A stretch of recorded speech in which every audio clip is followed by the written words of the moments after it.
Welcome to the Motoring Podcast, your weekly discussion of motoring news. This is episode 631 on Tuesday, the 13th of May, 2025. Hello, I'm Alan. Hello, I'm Andrew. And this week you'll hear about how one company has gone bust twice.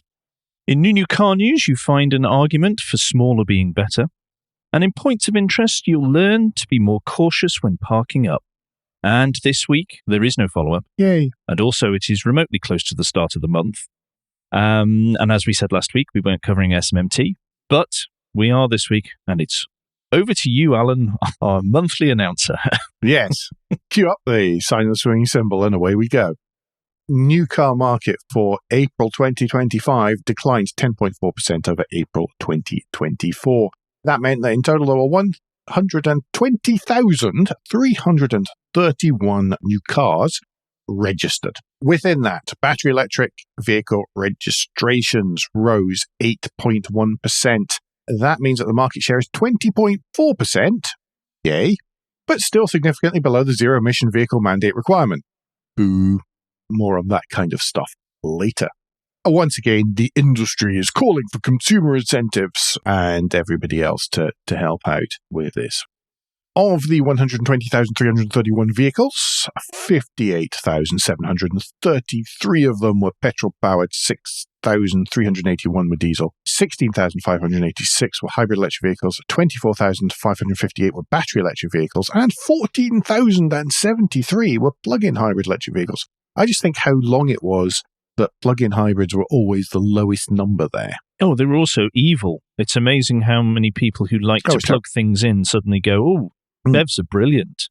In fact, as far as year-on-year changes, plug-in hybrids are up 34.1%, battery electrics are up 8.1%, hybrids down 2.9%, diesels down 26.2%, and petrol down 22%.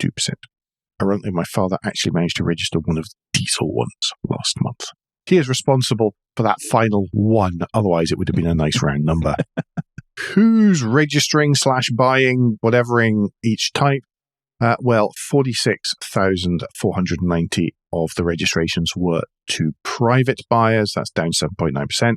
71,520 were to fleets. That's down 11.9%. And 2,321 were to businesses. That's down 10.9%.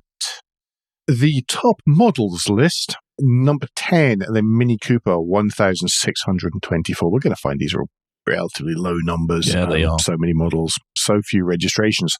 Hyundai Tucson in at number 9, 1,781. Peugeot 2008 at 8. At 7, the Nissan Juke at 6. The Volvo XC70.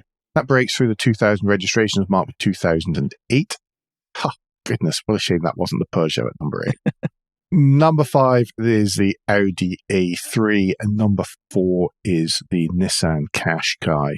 And number 3 is the Vauxhall Corsa at 2,376. Every time I see the Vauxhall Corsa doing so well here, I do wonder about the Ford product planning choice to get rid of the Fiesta. Yeah, but don't forget the Corsa is also electric.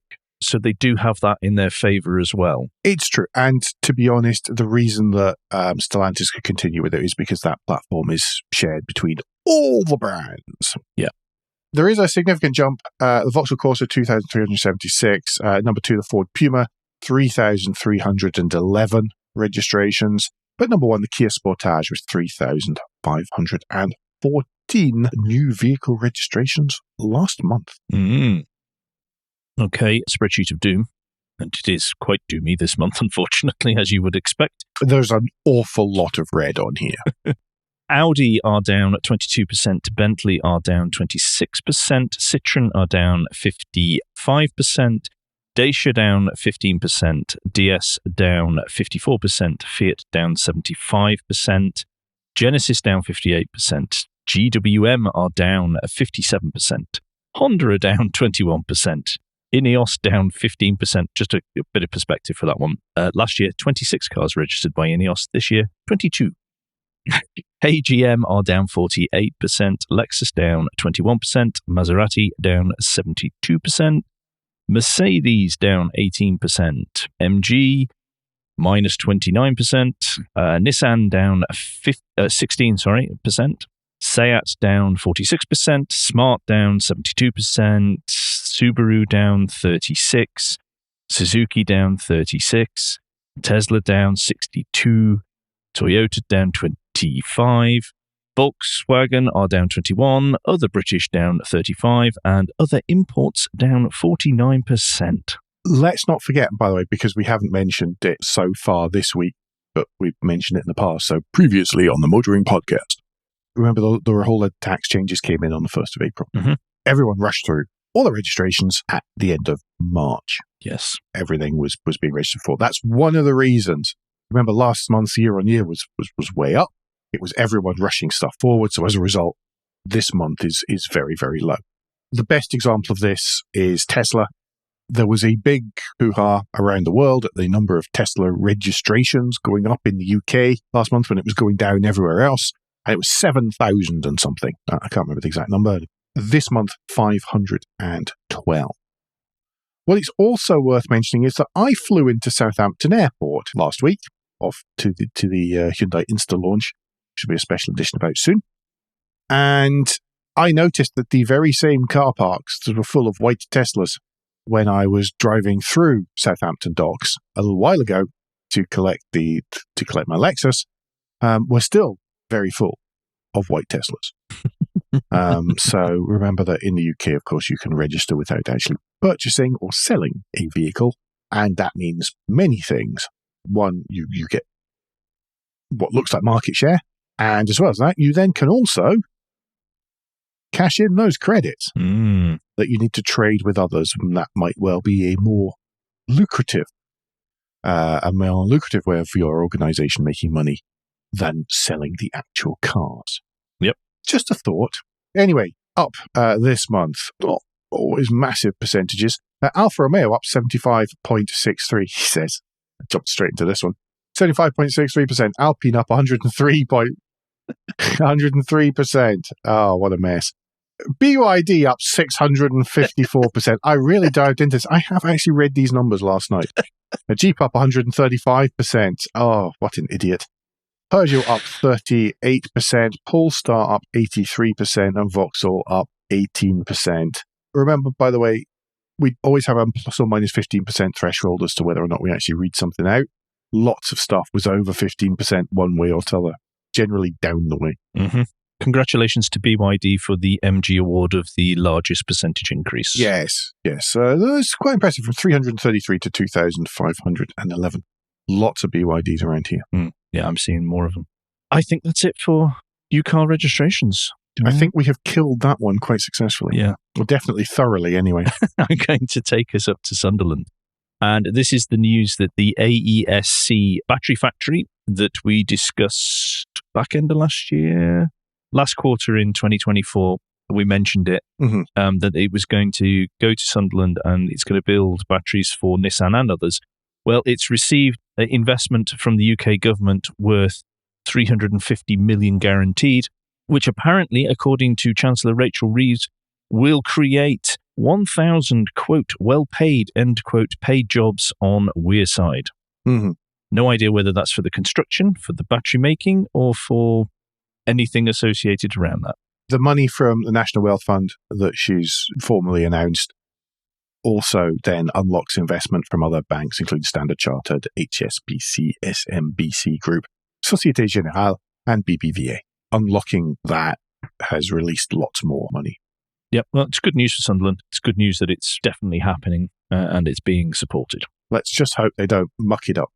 Talking of Nissan, though, and not good news when it comes to battery factories. Nissan has abandoned its plan for a $1.1 billion EV battery plant in southern Japan.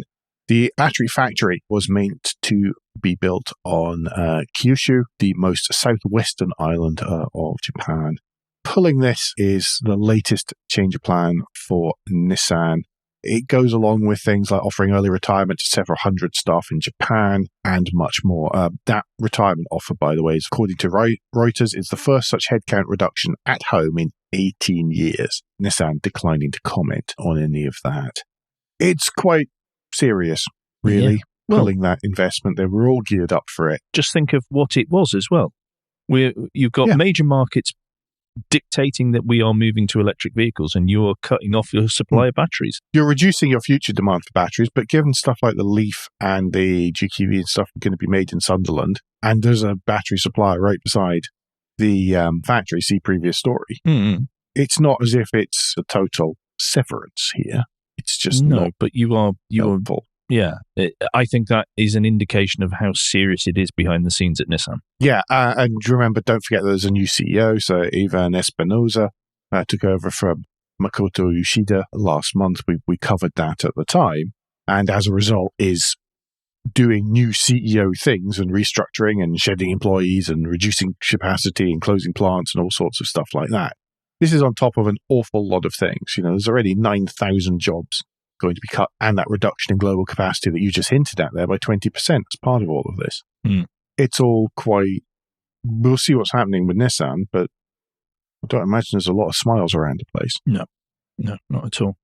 Where there are smiles coming from, though, is the UK and India, as they have agreed an actual trade deal, unlike other trade deals that are claimed in the last week. And what it means to the car industry, because that's what we're worried about, is that it will drastically reduce, India is going to drastically reduce the tariff on, and I'm quoting here a quote in the Autocar article linked as ever, high-end cars.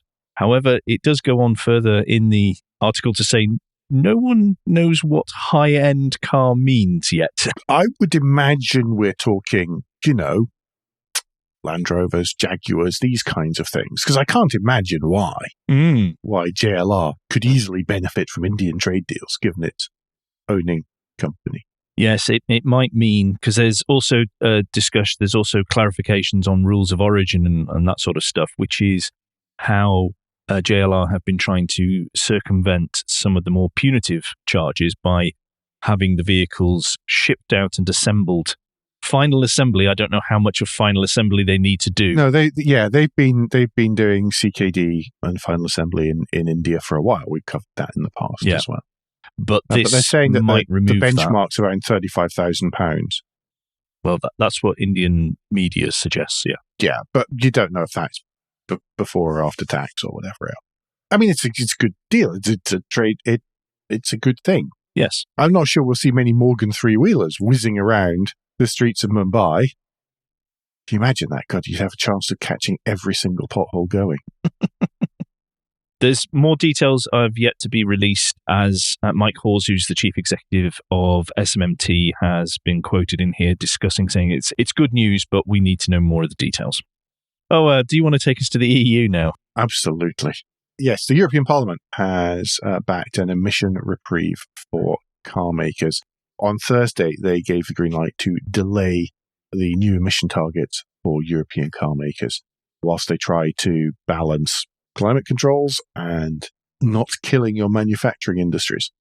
It was approved by quite a majority. The Parliament in Strasbourg, 458 to 101, voted in favour of delaying these. Yeah, because they're bringing in averaging out now, which is what the UK had done, but they're going to be allowed to do that over 3 years. From 2025 to 2027, rather than it just be each individual year is judged alone. It was going to happen. Fortunately, the politicians have woken up a little bit to how actual markets are behaving. Yeah. But equally, they still see the need and they still have the push to clean up the emissions coming from transport. Worth quoting a paragraph from this Yahoo Finance article that will be linked in the show notes. And it says, criticising the move, Green EU lawmaker Saskia Brikmont said loosening emission rules would delay the marketing of affordable electric vehicles, which are vital for European consumers. I hope that isn't what happens, because affordable electric vehicles really are vital for consumers everywhere. Okay, I'm going to move us on. It's just a quick one here, but interesting because FOXCONN has agreed to develop and build an electric car for Mitsubishi. This is going to be for the Australian and New Zealand markets, apparently in the second half of 2026, so there's plenty of time for this to quietly die and go away. However, we do know that FOXCONN have been around a while now looking to make a car. They have shown off concepts at shows to demonstrate that they are capable of this. There was long time rumors that they were the ones working with Apple for their mythical car. And also Foxconn are apparently circling the wounded body that is Nissan when it comes to investment. I thought we should bring this one up because it's the first actual manufacturer they've got to deal with. Yeah, there's articles from Electrive, and it says, one juicy deal is that Foxconn has publicly announced its interest in a partnership with Mitsubishi partner Nissan. Specifically, Foxconn is looking to buy the Nissan shares that Renault wants to sell off. Following on from what you've just said, let's see what happens just there. Yeah. Anyway, back to France though, Alan.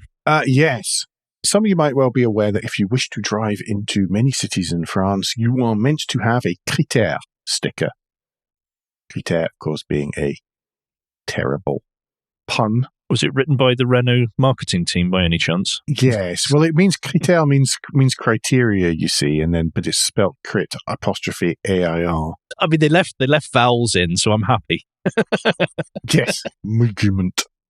The Critère stickers are used to see whether or not you are allowed into certain low emission zones in cities across France. What's happened now is that a parliamentary committee in France voted against continuing the scheme. And the thing is that it was also debated in April in a full session of the parliament. That needs to happen again, but they don't seem to be in a hurry, as it says here in this article from Connexion, meaning that motorists are left in a legal limbo. So nobody's in a rush to this, but how did they end up trying to vote against what sounds like, in that description, it sounds like a vote against zero emission or low emission zones, which we both know are kind of sensible. The idea is, by the way, not necessarily that you're going to get charged for entering the cities, but that you'll get fined if you have a vehicle which is too old or doesn't meet certain emission standards. So what they do is in France, they have a sort of zero, which is if you've got an EV, so zero tailpipe emissions. And then they've got levels 1, 2, 3, 4, and 5. And in some places, you're limited to be over 3 or over, which is actually quite an old car, to be honest, before you're allowed into the town. So the trouble is that, of course, this has been dictated centrally, but then it's been down to the individual cities and regions to actually then implement it. And they're saying that they don't have the money, the cameras that are needed aren't actually available, and frankly, they don't have the resource to do anything about it. So there's lots of places where, in theory, you'll get charged for going into them with the wrong sticker, but in practice, you won't. Unless you're doing something really stupid and the policeman stops you, then you won't. On top of that, Paris, for example, if you have Critère 3 car, you can drive into the city for 24 work days a year and at weekends. In Lyon, you can drive into one 52 days a year. Toulouse has said that in 2023, Critère cars will be allowed in the city at least until the end of 2025, and all sorts of bits and pieces. The actual bill that this came up in, which people were voting for, which has caused all this confusion, is all part of a wider bill on simplification to daily life in France, which saw MPs vote in favour of the total suppression of the zones. And to be honest, you know what? I have an awful lot of sympathy for that, which is why I've got into explaining how silly it could get in places. One last thing, as a result of covering this article, last night I ordered up Critère stickers for 2 of my cars, just in case. That's cost me just under €10 to buy them and have them posted to me here. You can bet that is a surefire way to have killed this entire scheme, because that's what happens when I do things like that. They'll be building statues to Alan now in France, the man who made the simple life for French people a daily thing. Je simplifie la vie française, and all of that kind of thing. Yeah. Right, one last quick story of the first part, and this is the sad news that VOLTA Trucks has announced that it has gone into insolvency. That may sound like we are repeating ourselves because we sort of are. It's all very confusing because we don't expect to have to repeat these things. The Swedish company went bust recently, and this time it's VOLTA Commercial Vehicles Limited in the UK and VOLTA Commercial Vehicles GmbH in Austria that are declared. So Sweden first. Yep. But we thought, they thought they could continue with all the development stuff in the UK because originally it was to do with the battery packs. The battery manufacturer went under, and the whole vehicle was designed around those battery packs. Now, goodness knows what's happened. I think they just haven't recovered from that. It's just far too hard to re-engineer re-engineer their trucks, which is a shame because they were pretty darned close. Yeah, they were. They were running proper commercial trials in London and all these kind of things with real trucks on the roads, not just tarted up fancy models. Yes, there was no pushing down a hill and pretending it was working. They went under the other week again as well, didn't they? Yeah. That's a shame. Yes, it really is, because the kicker with this one is it's not because people were running around and frittering away. There was no mad holiday homes in the Caribbean as a place where you could work remotely from or anything like this. This was purely down to the tech supplier going under. Or crazy tax avoidance scheme. Yeah. Anyway, that brings us to Gilt Minute. Lots of short stories this week. Gilt Minute, of course, is the quick break-in show where we ask for a tad of financial support to keep the lights on and the hosting running. If you feel the Motoring Podcast worth a small consideration every month, then you can become a patron. Different levels of patron include different levels of commitment from us to you, including being able to watch the show recorded live. We also have a small range of merchandise in our spring store, from stickers to mugs and t-shirts. If you don't have any spare cash, and we do completely understand, then you can help us by following for free from a podcast player to receive every show as they're released, and by liking and rating the show, whatever way your podcast supplier lets you. If you've done all that, and many of you do, thank you very much. Then the last thing you do is to recommend us to your friends or colleagues. Yep. Thank you all that do. We do see it. We do know it. Right. That takes us into new car news, Alan, and you start off with something that we both agreed we liked the look of, which is rare. Yeah. Well, certainly more so than its predecessor. The new Jeep Compass has been unveiled, sort of. Lime green parts against a dark background have been unveiled. It is the new mid-sized SUV from Jeep. Jeep, of course, is part of Stellantis, so this is on the same platform as the Vauxhall Grandland, the Citroën C5 Aircross, and the Peugeot 3008. This, of course, has the benefit of being the latest flavour of the platform released, and therefore is probably the best so far, because that's what seems to happen with these Stellantis platforms. I think that it looks like a Jeep. The front and the back are very Jeep. The profile, it's the problem that all the Stellantis ones have is yes, but there are very common themes and similarities to other ones. However, I don't think you'll notice that. You won't say that, oh, that's just a rebadged Jeep. No. It's definitely got chunkier detailing and stuff than most of the other vehicles on this platform. They've lent into what Jeep is supposed to represent, certainly. It has a good look of the Grand Cherokee about it and that kind of thing. I think it looks great. I mean, the smaller Avenger has meant that Jeep tripled its UK sales last year. And I imagine that this will, maybe not triple, but this will certainly augment them. Because if you go along to a Stellantis dealer and you have a choice of this or maybe the Grandland, which still isn't it's a silly name, but it's actually quite a good-looking vehicle. And I hear good reports about it, that its biggest issue is that it's a Vauxhall. Then this is appealing. To me, that's an appealing offering. But then also the details of it back that up somewhat. There's some combustion engine options, which are mild hybrid petrol, as well as a 1.6 litre plug-in hybrid, which will give around 53 miles of EV-only range.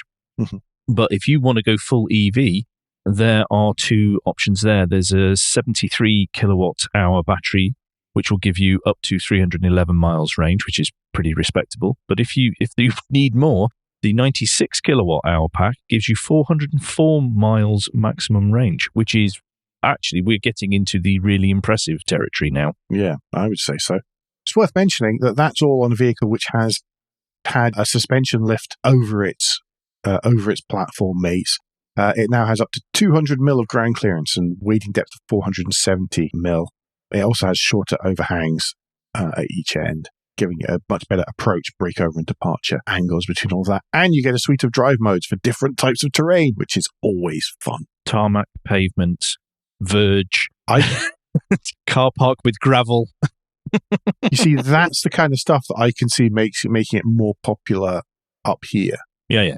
Than further south. I mean, even stuff like first-gen mockers, you'd see up here. You see them with all-wheel drive stickers on, badging on the back, which I just didn't see around Corby and stuff. No, it's a similar vibe to Subaru. It's in particular areas of the country, you fully understand why they sell. I saw Crosstrek the other week. It just feels such a novelty. Whenever I'm used to Massachusetts, where like every fifth car is a Subaru Crosstrek. Anyway, next up. Yes, moving on from Jeep into Volvo now. And Volvo is bringing back the XC70. And it's going to come as a plug-in hybrid with 124-mile EV-only range. Now, that's massively impressive. However, it's pretty much going to be for the Chinese market. But they are considering a global launch, as Volvo, like so many others, are having to reconsider their model lineup offerings. I think they've just brought back the XC70 name because it's pretty cool. We like them. Well, it fits the slot in the size, doesn't it? Yeah. It fits the gap in the range. That's why it's back, as far as I can tell. I mean, that's where it should and would sit. Definitely impressive range extender stuff. But we've got to remember, Volvo, Geely has a lot of expertise in that. Things like the London taxis and stuff are a fine example of that. Yeah, absolutely. Well, I hope this works for them. I hope it increases sales, because Volvo do appear to need some help at the moment. They do a wee bit. Last in new car news is something a little bit different from a Volvo XC70. It is a little pair of cars from a company called Mika. Mika Cars has shown off two new concepts, two new ideas. Mika based in the UK, and they are well known for their Mion and their Mion E, which is a road-legal two-seater that looks a lot like a Mayor's Manx beach buggy, which is very cool. I do like that. They have also shown off renderings of a new car called the Mika Mino, which is a mid-engined two-seater. I can see a bunch of styling influences from various vehicles, including the Lancia Stratos. It's proposed that it will come with either a 16 kilowatt-hour, 32 kilowatt-hour battery pack providing 80 or 160-ish miles of range, top speed of around 56 miles an hour. When I say car, I really mean, I think it's a quadricycle, isn't it? I believe so, yeah. That speed and those things, if you're comparing it to an AMI, then it's going to be a quadricycle. Yes, intended to use the quadricycle rules, certain legislative restrictions. But yes, and if the styling looks vaguely familiar, then we can thank friend of the show, Near Kant, for that as well. Yes. As Andrew pointed out, it has windows that follow you around the room and these kinds of things. It does, absolutely. But that's actually a really good range and top speed if you are looking for, the size of it. You're looking predominantly local running, probably urban as well. Mm-hmm. But if you've got up to 160 miles range, then it depends if you can charge it at the other end, doesn't it? And give that a wee boost and stuff.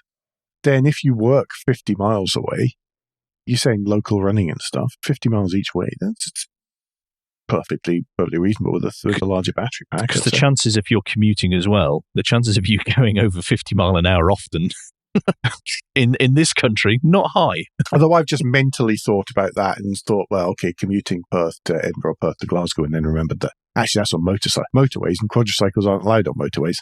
Never mind, but still. But this is a very cool looking thing. Do click the wallpaper article linked in the show notes and have a good read of that.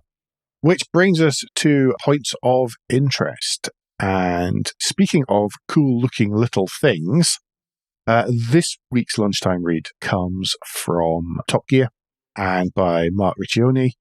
And it's about Micro Machines exploring a tiny museum dedicated to Japan's rarest, smallest cars. We're all familiar with Kai cars. Yes. Which are everywhere. Now, can be, I'm not quite sure what the tense should be on here, a smaller version of that, which is a micro car, which I guess fits into really quadricycle that we've just been discussing. Mm-hmm. And one of the companies that sort of pioneered some of these stranger thoughts around these micro cars was Mitsubishi. So not just making, I don't know, I think someone said AI-generated version of a Mark II Jaguar. Sometimes visually challenging cars. The micros, yes. Some of the lengthened MX-5 and stuff. But not just done that, they really started out with microcars and some funky stuff there. This is a great article all about a museum of these. Again, it's another thing I would just love to go visit because it looks fantastic. And they're such oddities. I mean, the Mitsubishi Boo Boo, is it? Baba, whatever, which is a 3-wheeler, single-seater with little gull-wing doors and stuff. Absolutely nuts. Go have a look at the pictures. The pictures are great as well. Yeah. Pictures are great. The words are good. Go and enjoy it. Yep. I might not have sold it very well. Nice bit of fun there. Absolutely. Yes. Right, well, that brings us then to the list of the week, and we're going to, like last week, stick with the 90s. But this time we are leaving the executive area and looking more towards the top coupes of the 1990s. And it's a Haggerty article that's been written by Anthony Ingram. Therefore, you know that the quality will be high on the information about each of these. Okay, Alan, in here look some proper dogs, to be fair. They're not all. No, sorry. There are. One is being slightly harsh here. There are some which are better than others, but there aren't. I don't think there are any dogs in this. I'm sorry. I disagree with you. Two completely that are pure style over substance. No, you see, I disagree with you on basically any of those. Okay. On those, none of these are that bad. One of the reasons that Andrew's disagreeing with me is because I let slip that the one I'm choosing this week is the Vauxhall Calibra, and he is accusing it of just being a cavalier in a skirt. I think it's one of the best looking cars and cleverest cars of the era, especially when it comes to coupes. Yeah, I think it looks fantastic. I think they put proper development into it and proper thought into it, and I think it looks great. And give me a four-wheel drive turbo and I would love it. That's my thought. Well, you're completely wrong. They've put a fancy dress on top of a Cavalier. That's all you need to say. It looks good. I will give you that. The styling is nice, but no, it's so go on. Dog. What predictable one? There are quite a few in here. I think there's enough that you can make a choice as well, so that I can tell you how predictable and dull you are. Okay, the Nissan 200 SX. Oh, come on. What are you, drifter? No, that is the problem, is I don't think there is any left that are not drift cars. And that's part of the reason why I would pick it, but I just think it looks great. No, you see, I just think it's dull. And that's the great thing about these lists, is that everyone can have their own wrong opinion. Cavalier and you tell me I'm dull. It's just... I know, it's all subjective. This is the fun of these things, car. As you say. It is the fun of these things.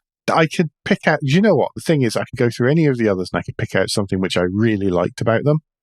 But the 200 SX is just a bit... it's just like, all right. Fair enough. It's rear-wheel drive. That's the only thing it's got going for it. Okay, well, talking of not driving at all, do you want to take us to the and finally? So the and finally, this actually... I spotted it via the Autopian, who in turn linked to a BBC article, and you said that you'd spotted it via the BBC article, so we're going to link to the Autopian. It's about someone who often works in London, did the good thing. They went out, they bought an electric van. Which one was it? Was it a Vauxhall Vivaro? And they then went to do the work in London. They put it into a car park in Rathbone Square. The Rathbone Square car park is a stacker, so it's like one of these ones where you put the vehicle in, it goes in, it puts it into a rack for you, and then whenever you go to collect it, then it will take it back out of the rack and present it back to you. Only this one didn't, 2 years ago. The racking has been stuck and broken for 2 years, over which time, they were told, it'll be next week, so they went out and they rented a van, and then eventually they bought another van, all the same time making payments on the one which is stuck in central London. Mm. They have ended up about £60,000, £50,000, pardon me, out of pocket over the last 2 years, between having to pay for two vans where only one could be used. And whether or not they're actually going to be reimbursed is up in the air. But I know that I would be speaking to lawyers very much. Absolutely. Because the problem is there's three companies involved. There's the company that made the stacking system, there's the people that maintain the car park, and then there's the people who own the car park. And all three of them seem to be pointing at each other and going, no, it's you, you're responsible. So good luck with that one. Absolutely. One of the things that's worth mentioning, though, is that whenever the van eventually emerged from the stacker, it did have enough charge in it to be able to start up and move onto the transporter so that it could be taken and checked, and just made sure that it was still safe. And basically they were covering the bottoms and making sure they got it completely checked over and any issues from the last 2 years documented, which is great and proper, I think. Yeah. An interesting one there. I've always wanted to try these stackers. I'm a bit more hesitant now. Yeah, I'm not keen now. That kind of thing. I'll go and watch one being in operation, but I'm not sure that I'm going to put my car in there. The comments on the Autopian are actually quite interesting. I know I was reading the bottom half of the internet, and they're pointing out that really, in the US, they point out people would have got far more litigious far sooner in order to force this kind of thing through. And I think that that's probably about right, to be honest. I think they've been far more vocal and shouty, although I'm sure these guys really were. Yeah, because it's not just them that's affected. There's a bunch of other cars that still haven't been released. Oh, yeah. Sorry, this is under a residential. Yeah, there's residents who, if you're in that part of London, they are not going to be cheap. That's not affordable housing market that they're talking about. This is the story that we've seen, but I'm sure there's an awful lot of stuff going on in the background as well. Mm. And that, I think, is it for the week. It is. It is. Anything else? No, I don't think it's any parish notes or anything. No. Yeah, might well be quite a lot of social media later in the week. Possibly. Depends how busy we are and how many people we're speaking to, really. Yes. But don't forget now and next time you give us any feedback, share your thoughts for the show at motoringpodcast.com on Blue Sky, at Motoring Podcast on Instagram and Facebook, and on the contact page of motoringpodcast.com, the hub of all our activities.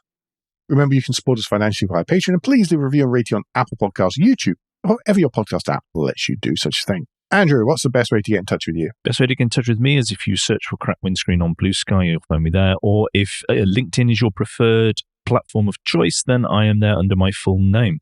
And Alan, if people would like to get in touch with you to mock you for liking a Cavalier with a fancy skirt on, what's the best way for them to do that? Well, the best way to get in touch with me for that kind of thing is via Blue Sky, where I'm at AJP Bradley, that's BRADLEY, .bsky.social. If you want to offer me a job, I'm under my real name on LinkedIn. Real name, full name. We'll be back very soon. But until then, I've been Alan Bradley. I've been Andrew Clues. And safe motoring.